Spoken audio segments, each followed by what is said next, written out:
listening to The Donor Doctor Show, where your host James Newberry will help you improve the health of your fundraising. Now over to James.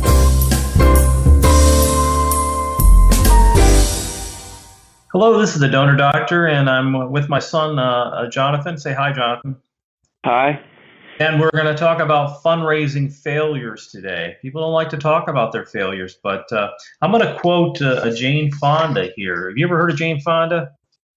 Yeah, I've heard of her. She's a pretty famous actress. Yes. This is her quote. "You don't learn from successes. You don't learn from awards. You don't learn from celebrity. You only learn from wounds and scars and mistakes and failures." And that's a pretty good quote. The interesting thing about Jane Fonda, you may know of her as an actress, but you may not know the degree to which she's identified with the Vietnam War. She went over there and protested, which, of course, is the right of every American, but then she also went to North Vietnam and had her pictures taken with North Vietnamese troops. They call her Hanoi Jane.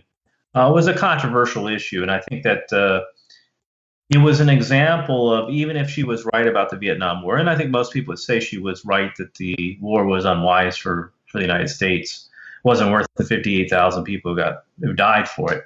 The way she went about it, she failed to communicate in a way that was beneficial to her cause, and I think that's a common mistake to make. I know I've made it with clients where I kind of pushed them to do things that they weren't comfortable with, and there was blowback with that. I think it's something, the more experienced you are, the more likely you are to do that. You get kind of cocky if you're successful. And, a more humble, newer person is more likely to listen to the client in that regard. So it's something the failure to communicate is something you really want to be concerned about. You need to know what their board members think about when they do something, like something that a lot of clients don't feel comfortable with is a dollar bill mailing, for example.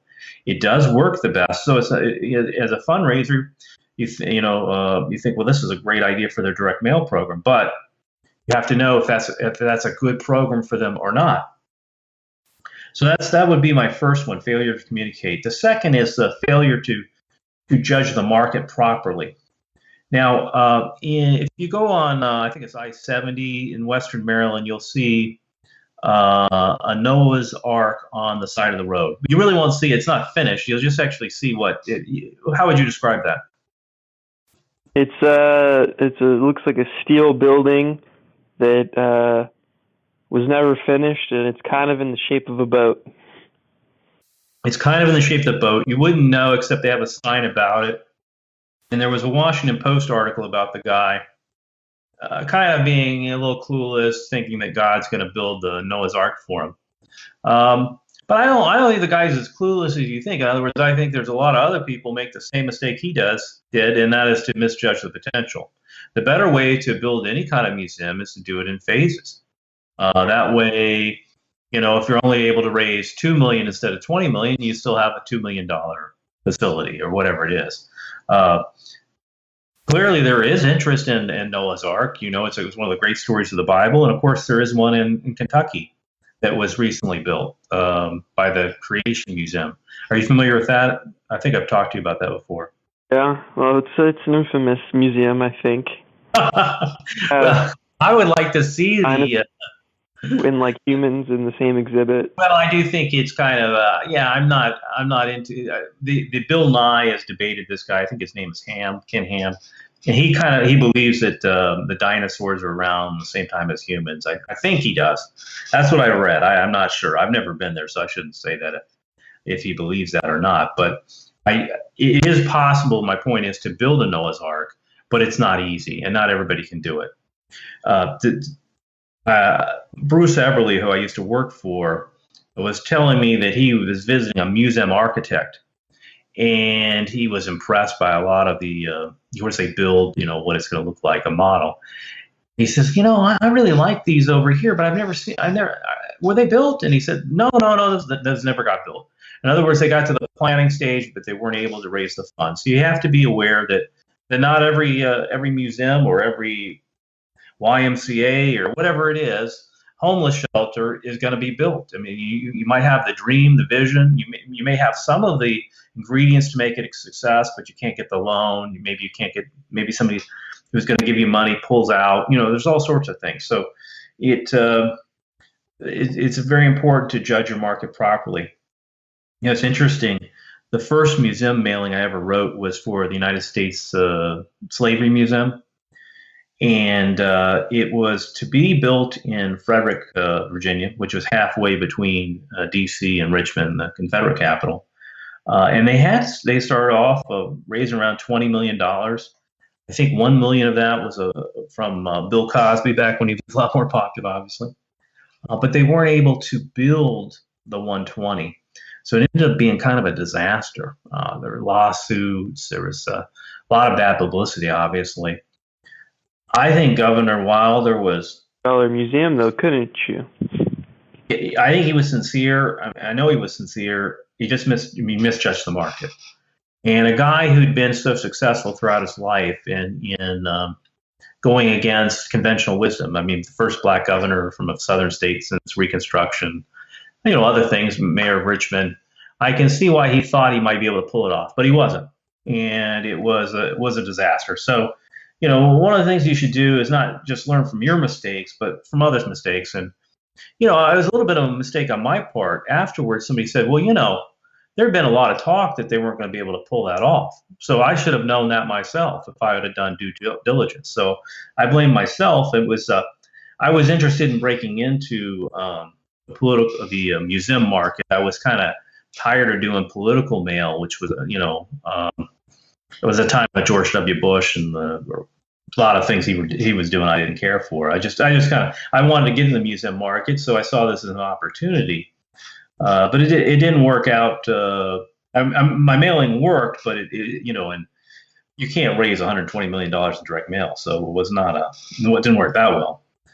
So anyway, the third, I would say, failure is to understand, your limitations as a marketer. You need to find markets that are hot, where the soil, fertile soil. A friend of mine who's a great copywriter got asked to do a mailing for a group that I'd never heard of. It was supposed to be a historic site, but it really wasn't much of one. And he said, well, I have all sorts of gift ideas, and it failed because it wasn't something that people wanted to give to. I mean, our skills as direct marketers or fundraisers of any kind do matter, but they're not going to overcome if the market just isn't there for it, and that's something to always keep in mind. The fourth is the failure to test. Boy, if I had to go back in time, I'd want to test things more. Sometimes failure to test is a small thing that you don't know that you're doing wrong, that you're continuously doing wrong. I hate this kind of teaser like open immediately or open in 24 hours or 48 hours or whatever it is. I mean, Jerry Hunsinger calls it idiot instructions. But I doubt that it will kill your package. But maybe you're doing little things if you're a direct mail copywriter or your event planner, whatever you are, that aren't optimal, but they're not enough to sink you. Wouldn't it be nice to know what you're doing wrong? So that's why testing matters. Now, the example that I know of where somebody failed to test and it cost them a lot of money was we had this package. It was for an animal client. It had a bear and it had a really emotional teaser about how people would abuse this bear. And they substituted they came up with a clever idea to use a buffalo nickel. And they got the buffalo nickel for like 15 cents or a bunch of them, like 100,000 or so. And rather than test, they changed the teaser though to relate to how the buffalo were killed off, by the people in the 1800s, almost to the point of extinction. And the teaser just wasn't as compelling because it's not statistics that move people as much as emotion. So the story of one person, I think it was Stalin who said, one death is a tragedy, a million deaths is a statistic. So something to keep in mind. If anything else from this lesson today, remember that. And it bombed because they didn't change the they figured, well, they're going to open anyway. I get it. I mean, you think that with the buffalo nickel, they're going to open anyway. And the letter was largely unchanged. But that teaser mattered. It really did. And when they went to a less emotional, more statistic-based teaser, it bombed. The last one is to not apply sound marketing principles. Let me give you a couple examples of this. Somebody asked me to review a package for a museum. It was a very attractive-looking package. The problem was they changed the marketing. What we typically were selling for this client was name recognition, that your name would be on some wall, or you could scroll it, whatever. We were selling a form of immortality with them. And instead, they wanted to offer 20% off if you were at the museum gift shop. Well, most of these people weren't even going to be going to the gift shop.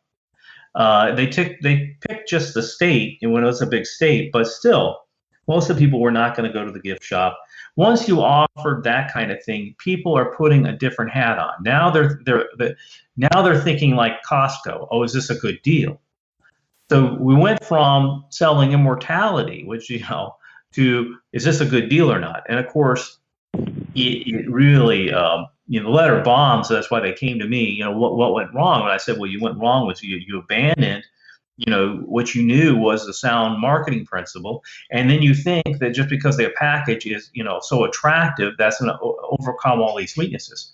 That's a classic mistake to overvalue the look of the package. There's some value in that. The client likes it, but it does not make the sales. Okay, so it's overrated, even for a museum client, and it's harmful probably for an animal client to have one that's too fancy looking. People will not listen to me on this. Okay, they just the impression that it makes of a nice looking package is so strong that they don't believe that that's really not what's not driving the package. So they'll spend a lot of money on an artist. It's usually wasted, in my opinion. I have some testing on this. I'm sure I'm right, and they will ignore me.